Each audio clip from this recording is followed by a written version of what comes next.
Boxing Ego here. If you like this video, make sure you hit the like button and also subscribe to the channel and hit the bell icon on the top of your screen to get notified when the latest new content drops. What up, Fight World? It's your boy Ego and I'm back with some more boxing. Make sure you smash the like button and subscribe to the channel for the latest, for the greatest in boxing. Now, we just had the weigh-in in Las Vegas for I Was Born Ready. Saul Canelo Alvarez versus Fantastico Julio Cesar Chavez Jr. What did I tell you fools, right? There's been a talk, right? There's been a lot of commotion about this weight situation. And I did follow this fight extensively on the channel. Done a ton of Ego Weight Watchers, aka EW, videos about it. And I told you that Chavez Jr., I really felt he was going to make weight. Guess what? He made weight. It was the contracted Canelo weight of 164.5, and they both made weight. On top of that, they both weighed in at the same exact weight. As you see on screen, they both came in under the contracted catch weight of 164.5, and they both weighed in at an even 164. Everybody's acting all shocked. They had the Golden Boy telecast broadcasters and they're acting all shocked. Oh, I'm so surprised. No, I mean, if you follow the sport and you follow this, you've seen that for whatever reason Chavez Jr. was motivated. I told you he had the Puff Daddy big bubble goose coat, the Puff Daddy and Mace. take that, bad boy. You know what I mean? He was training with that. He was running. He seemed like he was getting under Canelo's skin at the face-off with Max Kellerman. He really wanted this. That's why he applied himself. And he did it. He made weight. The hard part is now done. He can rehydrate. And like I said, you guys seen videos in this fight week. I wasn't really worried like some people that he wouldn't make weight. Like we wouldn't have ourselves a fight, or he would have to play the steep $1 million penalty per pound over. I mean, you could say you're a prize fighter and you're fighting for pride and stuff like that, but nobody wants to get deducted $1 million for coming in overweight. Or if they came in half a pound, I don't know if they prorated to $500 or whatever, but nobody's trying to lose that type of money, you know what I mean, out of their purse. So he took it and he knew the implications of weight.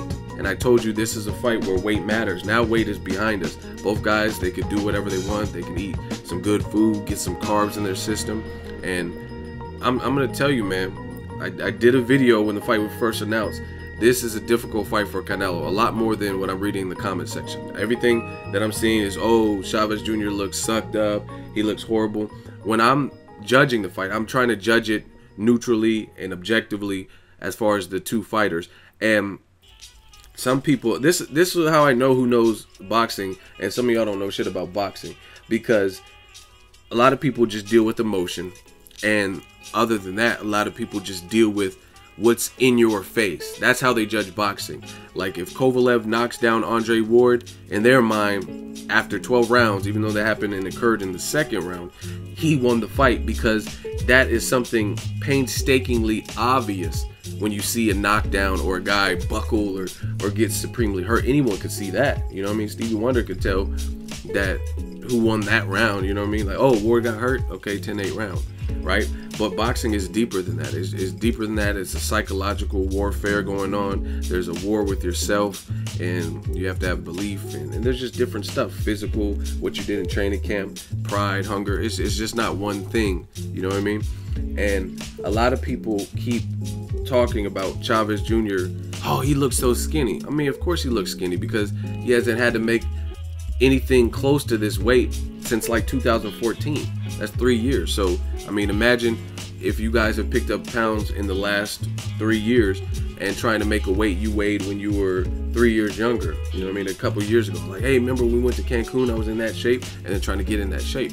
Obviously, as you progress, as you get older, your metabolism slows down, and once you've kind of moved up as a fighter, moved into a different weight division, then trying to travel back down closer to where you were fighting when you fought Sergio Martinez at 160, of course it's going to be a challenge. You know what I mean? It's not impossible, but it'll be a challenge, right?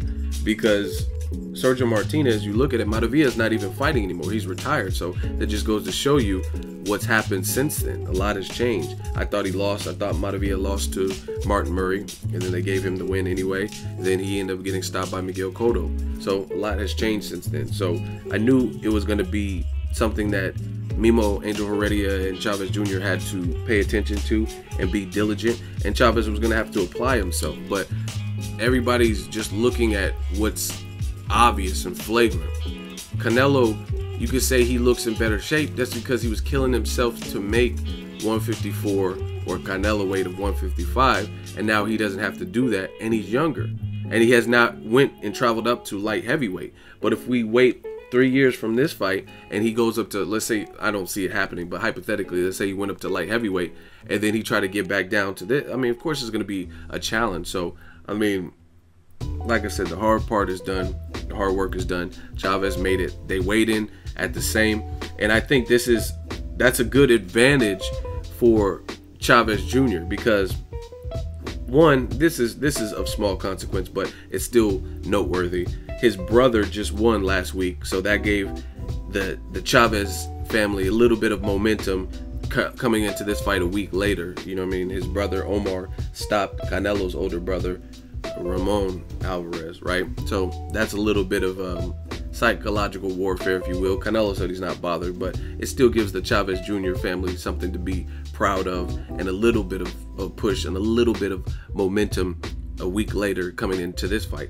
Another message that this sends is that he made the weight. Now you got to deal with that. If he had to re-weigh in and weigh in naked because he missed the weight, then that would serve Canelo. That would be an advantage because that would let you know without a doubt he struggled to make weight. You can look at him and say, oh, he looks skinny and stuff like that, but he weighed in with clothes, with underwear, boxer briefs, and he made weight.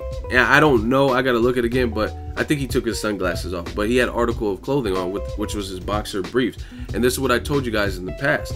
Chavez Jr., I told you, he's looked like trash to me on the scale. He's looked far worse than this to me because he was at a higher division. So I know they did some things different in this particular camp because he was fighting, let's say, Marcos Reyes, who's on the undercard fighting David Lemieux. When he fought him, if I'm not mistaken, they had to hold up the towel and he had to re-weigh in naked, and then they had to adjust weights in that fight and adjust weights in the Favara fight. So he obviously wasn't dedicating himself and doing the right things in training camp or had the right strength and conditioning or whatever program to help him safely arrive at that weight. But he didn't look bad. Like, he didn't look wilted. To me, Daniel Gill looked way worse when he fought against Miguel Cotto. Go rewatch that weigh-in and then watch this weigh-in because they both look skinny. Daniel Gill looked a lot skinnier than normal, but he looked very low energy, chapped lips. He looked dehydrated, and he looked like he could barely make a muscle. He was on the scale. HBO Boxing has it on their YouTube channel. Just type Cotto Gill. And I was watching him. I watch these weigh-ins pretty intensely. And Daniel Gill was flexing, and it looked like he was ready to fall over. I didn't really see that with Chavez Jr. So I think whatever he did, maybe the pride on the line, maybe the Cinco de Mayo weekend, he's energized for this fight. Post-fight, or post-weigh-in, I guess you could say, Canelo was drinking his Pedialyte, and Chavez Jr. probably got a sip of his, but he did the first interview after the weigh-in. He said, I feel great.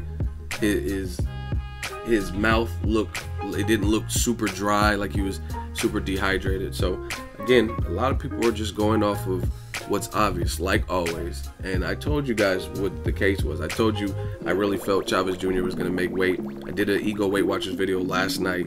He posted that picture where he's at 165. If you're that close, 160, low 165, 165.2, then I have faith that you would probably make the weight if that's what you're weighing the night before, because sometimes when you sleep you wake up and you're like 2 to 3 pounds lighter and stuff. So Chavez Jr., he did the hard part. I'm proud that he was able to dedicate, win, lose, or draw, and apply himself for a meaningful fight. And the Golden Boy telecast, they were commenting about, oh, will Chavez Jr. have enough energy, and if he rehydrates, all that stuff. Saying all that stuff makes it look worse for Canelo because it just proves that obviously you were trying to suck Chavez Jr. down to a weight that you feel would weaken him. You know what I mean? Because that's why everyone's saying, hey, will this affect him? And making weight is one thing. I'm shocked. But making weight's one thing, but performing is another. So that's just proof that Canelo used his kind of his A-side tactic to try to bring Chavez Jr. to a weight where he would have an advantage before the fight. And I like how Chavez Jr. accepted all of Canelo's terms and obliged him, and he came in at the same exact weight as Canelo. That's big. That's an important message, because you got to look at it. Why? Canelo's coming from 154 in his last fight with Liam Smith, and Chavez Jr. is the guy who's had discipline issues. He's switched from multiple trainers. He has 2 losses, and Canelo only has 1.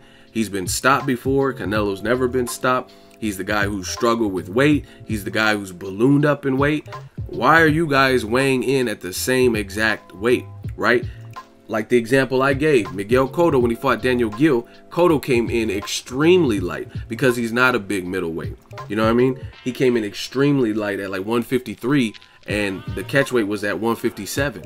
So that'd be like Cotto coming in at the same thing as Daniel Gill at 156 or 157. So to me, that is actually very interesting. Now, there is a chance that Chavez Jr. just wilts and it just took everything to get here, but I think this fight is really motivated, so I think it's going to be a tough fight.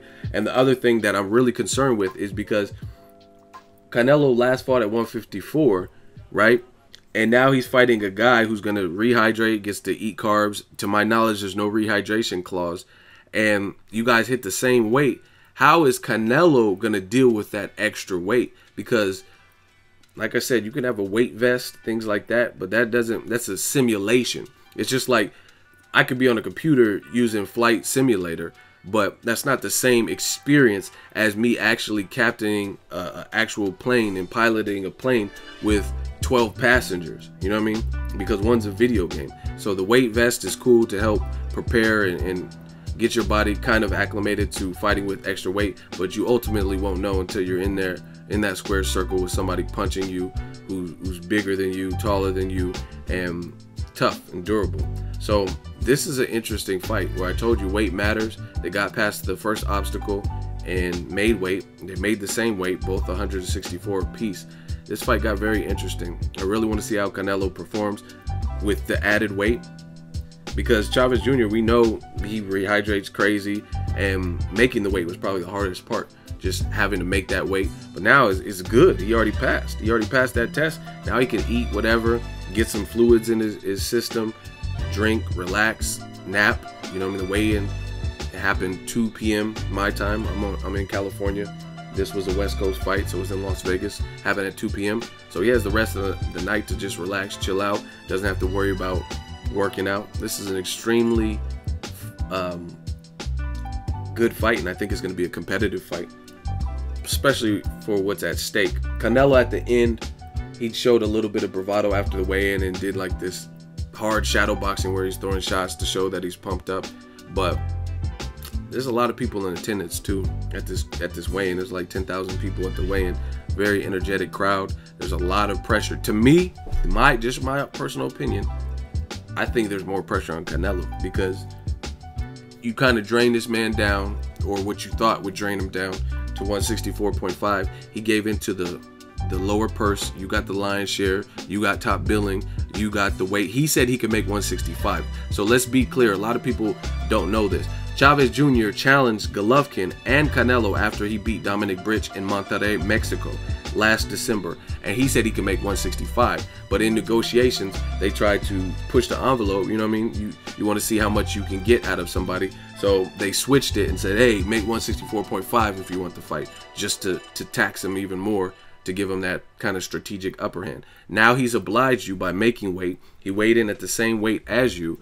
There's a lot on the line. So to me, I really believe this. I like Canelo, but the pressure is on him. The pressure is definitely on him, because he gave into all your demands.